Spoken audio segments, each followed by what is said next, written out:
دشمنوں کے محاصرے سے نکل کر حضرت ابو بکر صدیق رضی اللہ تعالیٰ عنہ کو ساتھ لے کر گھر کے پچھلے حصے سے یمن کی طرف غار سور کی طرف رخ کیا، جو مکہ مکرمہ سے 4 کلومیٹر کی فاصلے پر واقع ہے۔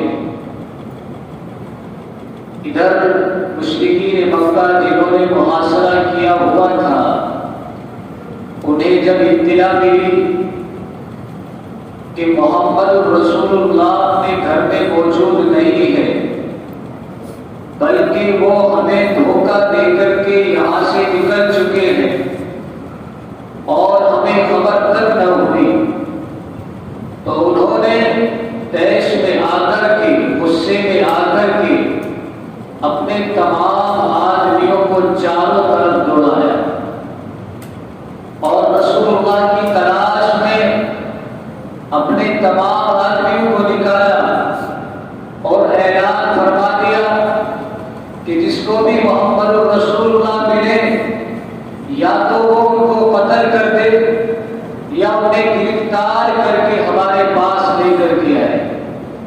محمد رسول اللہ صلی اللہ علیہ وسلم ادھر گھر سے نکلے ہیں، غار سور کے راستے میں ہیں، اور ادھر مشرکین مکہ کے لوگ آپ کی تلاش میں مکے کے اطراف میں نکلے ہوئے ہیں۔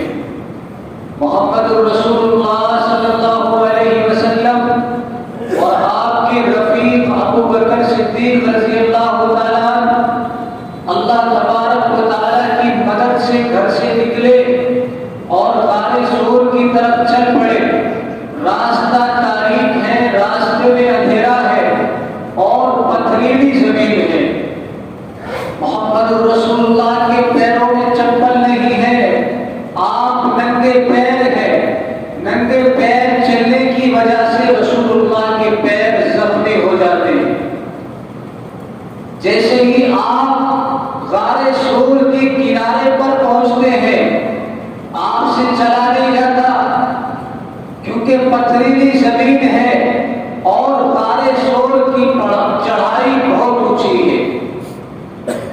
اس لیے حضرت ابو بکر صدیق رضی اللہ تعالیٰ عنہ نے رسول اللہ صلی اللہ علیہ وسلم کو اپنے کاندھے پر بٹھایا اور پہاڑ کی پوری چڑھائی حضرت ابو بکر صدیق نے رسول اللہ کو اپنے کاندھے پر بٹھا کر کے طے فرمائی۔ اس سے اندازہ ہوتا ہے حضرت ابو بکر صدیق رضی اللہ تعالیٰ عنہ کی قربانی کا، آپ کی جانثانی کا، آپ کی محبت کا، کہ وہ رسول اللہ سے کتنی محبت فرماتے تھے، آپ کے لیے کس قدر قربانی دینے کے لیے تیار رہتے تھے۔ اور روایات بتلاتی ہے اسی رات جب رسول اللہ صلی اللہ علیہ وسلم آپ کے ساتھ چل رہے تھے، ابو بکر صدیق رضی اللہ تعالیٰ کبھی آپ کے آگے چلتے، کبھی آپ کی دائیں جانب چلتے، کبھی آپ کی بائیں جانب چلتے، کبھی آپ کے پیچھے چلتے۔ رسول اللہ نے جب یہ منظر دیکھا تو ابو بکر صدیق سے پوچھنے لگے، اے صدیق یہ کیا کر رہا ہے؟ کبھی تو میرے آگے چلتا ہے، کبھی دائیں چلتا ہے، کبھی بائیں چلتا ہے، کبھی پیچھے چلتا ہے۔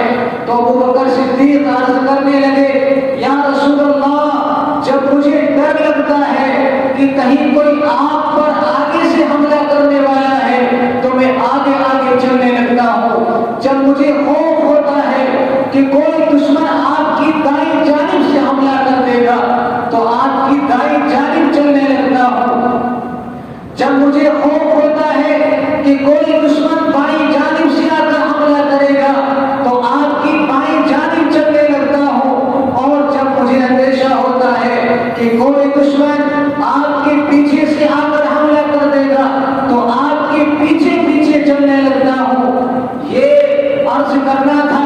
رسول اللہ صلی اللہ علیہ وسلم مسکرائے اور فرمایا، آپ کو اتنا فکر کرنے کی ضرورت نہیں ہے، اللہ تبارک و تعالی ہمارے ساتھ ہے۔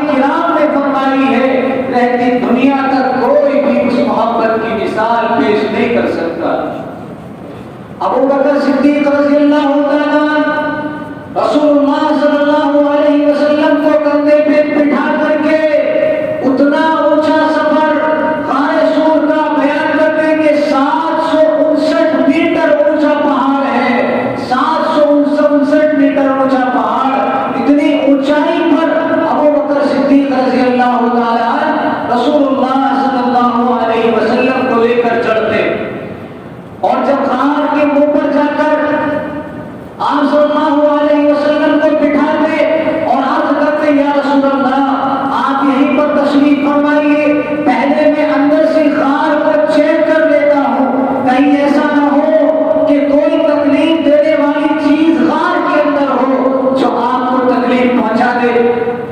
ابو بکر نے رسول اللہ کو باہر بٹھایا، خود اندر تشریف لے گئے اور اندر تمام جانب سے غار کو تلاش کیا، اس میں بہت سے سوراخ تھے، اپنی چادر کو چاک کیا اور سوراخوں کو بند کیا، تمام چادر ختم ہو گئی لیکن ایک سوراخ باقی رہا، تو ابو بکر صدیق نے جب کوئی چیز نہ ملی تو اپنے پیر کو اس سوراخ کے اندر لگا دیا اور عرض کیا یا رسول اللہ اب اطمینان ہے، اب آپ اس غار کے اندر تشریف لے آئیے۔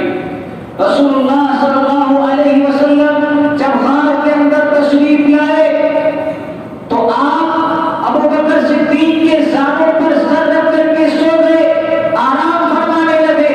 رسول اللہ کی آنکھ لگی، ادھر ابو بکر صدیق رضی اللہ تعالیٰ عنہ کے پیر میں سانپ نے کاٹا جس کا زہر چلتا رہا، تکلیف ہوتی رہی، لیکن ابو بکر صدیق نے اپنے پیر کو حرکت نہ کی، یہ سوچ کر کہ کہیں ایسا نہ ہو میری حرکت کی وجہ سے محمد رسول اللہ کی نیند میں خلل پیدا ہو جائے، لیکن شدت بڑھتی رہی، درد کے اندر شدت بڑھتی رہی۔ ادھر ابو بکر صدیق بھی اپنے عزم میں مضبوط رہے اور اپنے جسم کو حرکت نہ کی، لیکن آنکھوں سے آنسو جاری ہو گئے۔ انسان جب اس کو تکلیف ہوتی ہے اور تکلیف کے اندر شدت ہوتی ہے، وہ کتنا ہی طاقتور اور مضبوط ہو، اگر اس کے اعضاء بھی حرکت نہ کرے تو آنکھ ضرور رونے لگتی ہے۔ ابو بکر صدیق رضی اللہ تعالیٰ عنہ نے اپنے جسم کو تو قابو میں رکھا، اپنے جسم کو حرکت نہ کی، لیکن آنکھ سے آنسو جاری ہوئے اور رسول اللہ صلی اللہ علیہ وسلم کے چہرے انور پر گرے، آپ کی آنکھ کھل گئی، دیکھا ابو بکر رو رہا ہے، ابو بکر کی آنکھ سے آنسو جاری ہے، پوچھا ہے ابو بکر روتا کیوں ہے؟ یا رسول اللہ، یا رسول اللہ میرے پیر میں کسی چیز نے کاٹا ہے، اس کے زہر کی تکلیف مجھے تڑپا رہی ہے۔ ابو بکر رضی اللہ تعالیٰ عنہ نے سے رسول اللہ نے فرمایا ابو بکر تم نے مجھے پہلے کیوں نہیں بتایا؟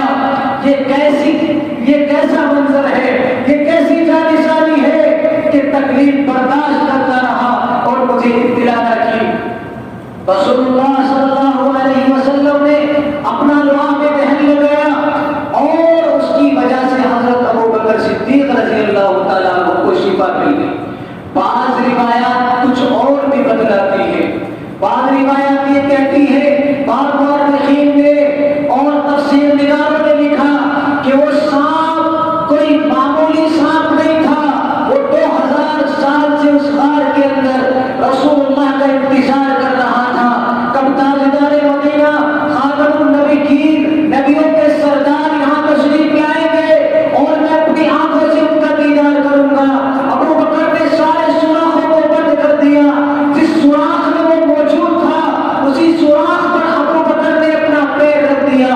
اس نے بہت کوشش کی نکلنے کی، لیکن جب وہ نہ نکل سکا تو اس نے مجبوری میں حضرت ابو بکر کے پیر میں کاٹ لیا۔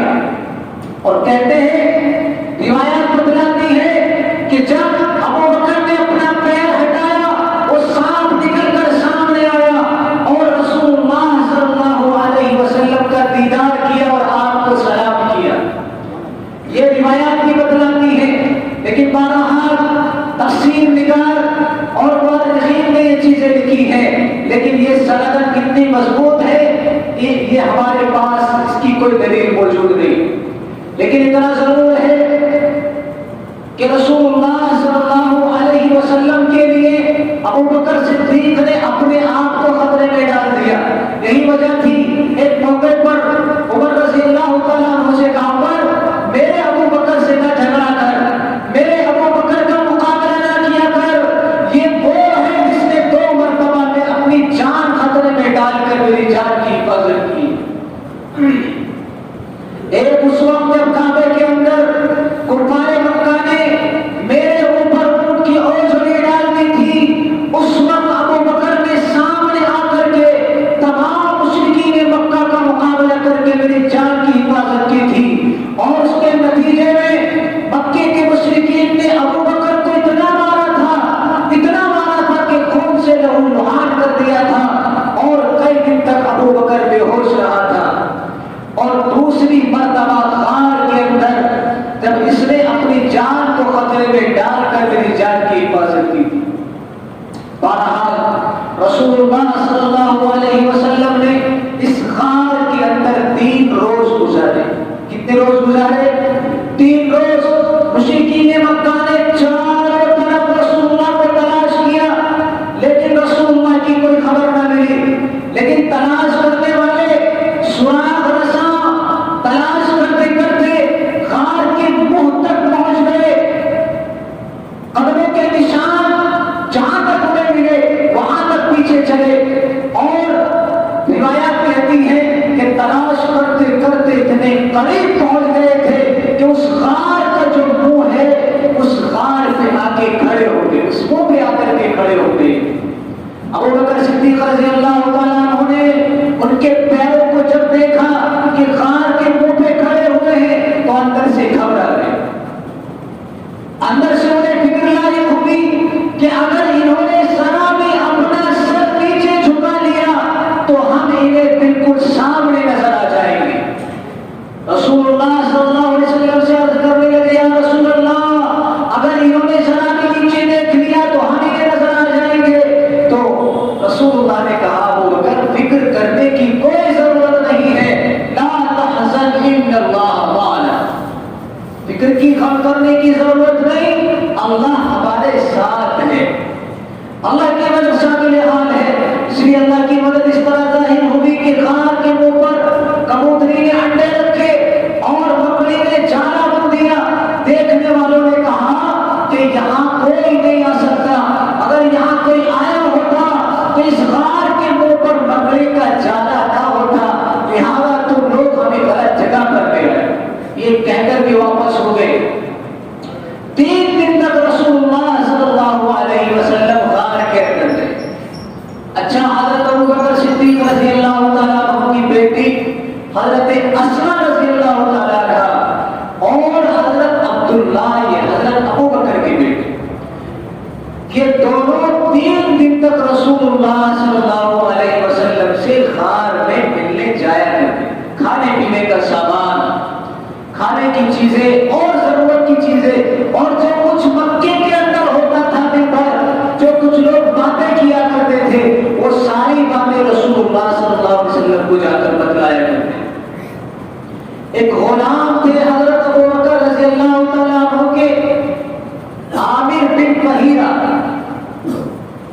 یہ ہجرت کے سفر میں رسول اللہ صلی اللہ علیہ وسلم کے ساتھ رہیں گے. 3 دن رسول اللہ غار سور کے اندر رہے. 3 دن کے بعد وہاں سے آپ روانہ ہوئے. اچھا, 3 دن تک جب مشرکین مکہ تلاش کرتے رہے اور رسول اللہ کو کوئی سراغ نہ ملا تو ہنگامی میٹنگ بلائی. سرداران نے اعلان کیا, لوگوں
اللہ نے پھر بد دعا فرمائی، اللہ کی مدد آئی، گھوڑا زمین کے اندر پھر دھس گیا، پھر سے آزما روز کرنے لگے، یا رسول اللہ میرا سامان بھی آپ لے لیجیے، میرا گھوڑا بھی لے لیجیے، اور تو اور میں آپ کے پیچھے کسی کو آنے بھی نہیں دوں گا، سب کو واپس کر دوں گا۔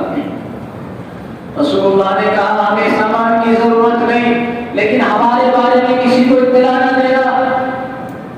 سراقہ سمجھ گئے تھے کہ یہ کوئی رسول اللہ کا کوئی جادو نہیں ہے، رسول اللہ کا کوئی کمال نہیں ہے، بلکہ اللہ کی مدد ان کے ساتھ ہے، اور انہیں کوئی بھی دشمن نقصان نہیں پہنچا سکتا، ایک دن یہ غالب آ کر رہیں گے۔ اس لیے رسول اللہ سے عرض کیا، یا رسول اللہ اس دن کے لیے مجھے معافی نامہ لکھ دیجیے، امن نامہ لکھ دیجیے، جس دن آپ کا دین غالب ہو کر رہے گا، تاکہ میری معافی ہو جائے۔ عامر بن فہیرہ جو ابو بکر کے غلام تھے، انہوں نے چمڑے کے ٹکڑے پر معافی نامہ لکھ کر سراقہ کے حوالے کر دیا۔ جب سراقہ واپس ہونے لگے تو رسول اللہ نے کہا سراقہ کہاں جاتا ہے، ذرا میری سنتا چلا جا، وہ عالم کیا دیدنی ہوگا، وہ منظر کیا خوبصورت ہوگا جب تیرے ہاتھ میں کسریٰ کے کنگن ہوں گے۔ تو سراقہ استعجاب سے دیکھنے لگا، حیرت میں پڑ گیا، کیونکہ کسریٰ کوئی معمولی بادشاہ کا نام نہیں تھا، اس وقت کی سپر پاور فارس ایران کا بادشاہ کسریٰ کہلاتا تھا۔ رسول اللہ نے کہا اے سراقہ وہ منظر کیا دیکھنے والا ہوگا جب کسریٰ کی کنگن، ہاتھوں کے کنگن تیرے ہاتھ میں ہوں گے۔ سراقہ کے لیے اس سے بڑی کوئی خوشخبری نہیں تھی۔ کہا یا رسول اللہ کیا واقعی آپ کسریٰ کے بادشاہ کی بات کر رہے ہیں؟ ہاں ہاں میں کسریٰ کے بادشاہ کی بات کر رہا ہوں، جو دین مجھے اللہ نے دیا ہے، جس دین کو میں لے کر کے آیا ہوں، ایک دن وہ آئے گا کہ یہ دین تمام عالم پر غالب ہو جائے گا۔ ایک دن میرے ماننے والے اور میرے چاہنے والے اس اسلام اور دین کو اپنانے والے کسریٰ پر حملہ کریں گے اور کسریٰ کو اپنے قبضے میں لے لیں گے، کسریٰ کے سارے خزانے میرے ماننے والوں کے ہو جائیں گے۔ بآخر وہ خوشی خوشی اپنے ذہن میں اس خوشخبری کو پیشی گوئی کو لے کر واپس ہوئے۔ وقت گزرتا چلا گیا، رسول اللہ مدینہ پہنچے، غزوہ بدر ہوئی، غزوہ احد ہوئی، غزوہ خندق ہوئی، اور پھر فتح مکہ ہوا۔ جب فتح مکہ کے موقع پر رسول اللہ مکے میں داخل ہوئے، آپ نے عام معافی کا اعلان فرما دیا، لوگوں آج میری طرف سے تم پر کوئی بات نہیں ہے، سب میری طرف سے آزاد ہیں اور سب میری طرف سے معبود ہیں۔ کچھ عرصے کے بعد مقام جیرانہ میں سراقہ بن مالک اس چمڑے کے ٹکڑے کو لے کر حاضر ہوئے۔ صحابہ نے انہیں بہت روکا، لیکن دور سے دکھاتے تھے اور آواز لگاتے تھے، یا رسول اللہ یہ میں ہوں سراقہ جسے آپ نے ضمانت دی تھی، میرے پاس یہ چمڑے کا ٹکڑا لکھا ہوا آج بھی موجود ہے۔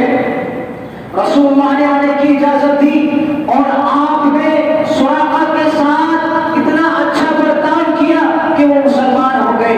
ابھی چند سال ہی گزرے تھے، رسول اللہ صلی اللہ علیہ وسلم کی وفات ہو گئی۔ ابھی رسول اللہ کی زبان سے نکلے ہوئے الفاظ پورے نہیں ہوئے ہیں کہ رسول اللہ کی وفات ہو گئی۔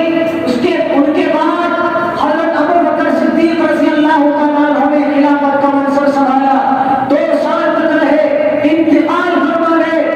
ان کی جگہ پر عمر رضی اللہ تعالیٰ عنہ آئے، آپ نے 10 سال خلافت کی، لیکن جب آخری ایام چل رہے تھے، اللہ نے محمد الرسول اللہ کی زبان سے نکلے ہوئے الفاظ کو پورا کیا۔ کسریٰ فتح ہوا، کسریٰ ایران پر مسلمانوں کا پرچم لہرایا، مسلمانوں نے بہت سا مال غنیمت وہاں سے جمع کیا، جس میں کسریٰ کی پوشاک، کسریٰ کے کنگن، سونے چاندی کے جواہرات، تمام تر چیزیں مسلمانوں کے ہاتھ آئیں۔ اتنی زیادہ تعداد میں تھی کہ مسجد نبوی کے اندر ایک بڑا ڈھیر لگ گیا۔ حضرت عمر رضی اللہ تعالیٰ مسجد نبوی میں بیٹھے ہوئے اپنے عصا سے انہیں الٹ پلٹ کر رہے تھے اور کہہ رہے تھے، اتنا سارا مال بغیر کسی خیانت کے جنہوں نے یہاں تک پہنچایا ہے وہ ضرور امانت دار پھر آپ نے قاضیان اسلام کے درمیان اس مال کو تقسیم کرنا شروع کیا. صحابہ کے درمیان جب مال تقسیم کر رہے تھے اس لائن میں سراقہ بھی کھڑا ہوا تھا. ادھر عمر رضی اللہ تعالیٰ عنہ مال اٹھاتے جاتے تھے, تقسیم کرتے جاتے تھے. اللہ کی ذرا طاقت اور قدرت دیکھیں, اور رسول اللہ صلی اللہ علیہ وسلم کی زبان سے نکلنے والے الفاظ کی سچائی دیکھیں. ادھر عمر کے ہاتھ میں کسرا کے کنگن تھے, ادھر باری پر سراقہ کھڑا ہوا تھا. ادھر باری پر سراقہ ابن مالک کھڑے ہوئے تھے. ادھر عمر رضی اللہ تعالیٰ عنہ کے ہاتھ میں کسرا کے کنگن تھے. جب کسرا کے کنگن سراقہ کے ہاتھ میں گئے, سراقہ کی آنکھ سے آنسو بہنے لگے. عمر رضی اللہ تعالیٰ عنہ نے پوچھا, سراقہ تو روتا کیوں ہے؟ کہنے لگے میرے رونے کی ایک بڑی وجہ ہے, اور پورا واقعہ تفصیل سے سنایا کہ میرے ساتھ ایسے جیسے ہوا تھا, اور رسول اللہ نے مجھے یہ بشارت دی تھی, یہ خوشخبری دی تھی, یہ پیشین گوئی فرمائی تھی. عمر رضی اللہ تعالیٰ عنہ نے جب پوری تفصیل سنی تو آنکھوں سے آنسو جاری ہو گئے اور کہا سراقہ اب ایسے بات نہیں بنے گی, اب ذرا کھڑا ہو جا. ان کو کھڑا کیا اور مسجد نبوی کے منبر پہ بٹھایا اور ان کے سر پر کسرا کا تاج رکھا, کسرا کی پوشاک, کسرا کا لباس انہیں پہنایا اور ان کے ہاتھ میں کسرا کے کنگن پہنائے اور لوگوں سے کہا لوگوں ذرا کسرا کی ذرا سراقہ کی طرف دیکھو اور اس سے پوچھو رسول اللہ صلی اللہ علیہ وسلم نے اس سے کیا فرمایا تھا. سراقہ اپنا واقعہ بیان کرتے صحابہ کے سامنے, صحابہ کرام محسوس ہوتے. عمر رضی اللہ تعالیٰ عنہ نے کہا لوگوں رسول اللہ صلی اللہ علیہ وسلم اور اللہ تبارک و تعالیٰ نے ہم سے آج تک جو بھی وعدہ فرمایا ہے سارے وعدے اللہ نے پورے فرمائے. دیکھو آج رسول اللہ کی زبان سے نکلے ہوئے الفاظ بھی اللہ نے پورے فرما دیے. محمد رسول اللہ صلی اللہ علیہ وسلم نے چند بار اپنے صحابہ کو مکہ مکرمہ کے اندر کسرا اور قیصر کی فتح کی خوشخبری سنائی. اچھا کسرا اور قیصر کیا چیز ہے؟ میں نے بھی بتایا کسرا یہ ایران کے بادشاہ کا لقب تھا. اس وقت دنیا میں دو سپر پاور تھی, ایک کسرا ایران یعنی فارسیوں کی حکومت اور دوسری رومیوں کی حکومت یعنی عیسائیوں کی. یہ دو بڑی حکومتیں تھیں. اللہ کے نبی فرماتے تھے اپنے چند لوگوں سے, کتنی تعداد ہے 30 35 40 کتنی سی تعداد, اور حالت کیا ہے تن پہ کپڑے کے ٹھیک ٹھاک نہیں, پیروں میں چپل نہیں ہے, حالات بہت خراب ہے, کھانے کے لیے کھانا تک نہیں ہے موجود, اور ان مسلمانوں کی حالت یہ ہے کہ کوئی بکری چرانے والا ہے, کوئی غلام ہے, کوئی کسی کی ملکیت میں ہے, کسی کے. صحابہ کرام کی حالت بڑی کمزور ہے, لیکن رسول اللہ ان سے کہتے ہیں میرے صحابہ ایک دن وہ آئے گا کہ ہم ان دونوں سپر پاوروں کو ہرا لیں گے, تو ان پہ قبضہ کر لیں گے. اچھا صحابہ کو تو رسول اللہ کی بات پہ یقین تھا, وہ تو سارے ایمان لائے ہوئے تھے, خوش ہوتے تھے کہ ایک دن آئے گا کہ ہم انہیں پتہ کر لیں گے. لیکن جب مشرکین مکہ کے سامنے کہتے تھے تو وہ کہتے تھے دیکھو یہ پاگل ہو گئے, یہ دیوانے ہو گئے, یہ کس سے لڑنے کی بات کر رہے ہیں اور کون سی طاقتوں کو ہرانے کی بات کر رہے ہیں. اب میرے جیسا کوئی آدمی ممبر پہ بیٹھ کے یہاں یہ کہے کہ میں امریکہ کو پتہ کروں گا تو آپ بھی کہہ دیں گے امام صاحب نے کون سا کھانا کھایا آج ہے, کوئی غلط دشا میں چلے گئے, شاید صبح ناشتہ غلط کر لیا. لیکن وہ رسول اللہ صلی اللہ علیہ وسلم کے الفاظ تھے. جھٹلایا وہ اس وقت بھی, انہیں بھی جھٹلایا رسول اللہ صلی اللہ علیہ وسلم کو لوگوں نے, لیکن اللہ نے پورا کر کے دکھلایا. قیصر کو بھی بات تھی اور کسرا کو بھی بات تھی, اور ایسا مارا کہ آج تک تاریخ میں ایسی مار نہیں ملے گی.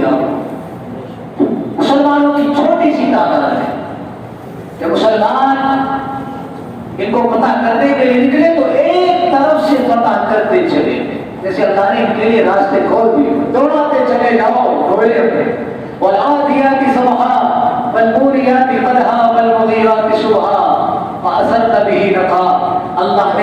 اسی کو ہی رسول اللہ صلی اللہ علیہ وسلم کی پوری فرمائے۔ اللہ تبارک و تعالیٰ ہمیں بھی حضرات صحابہ کرام جیسا بنا دے، آپ کی جیسی محبتیں ہمارے دلوں میں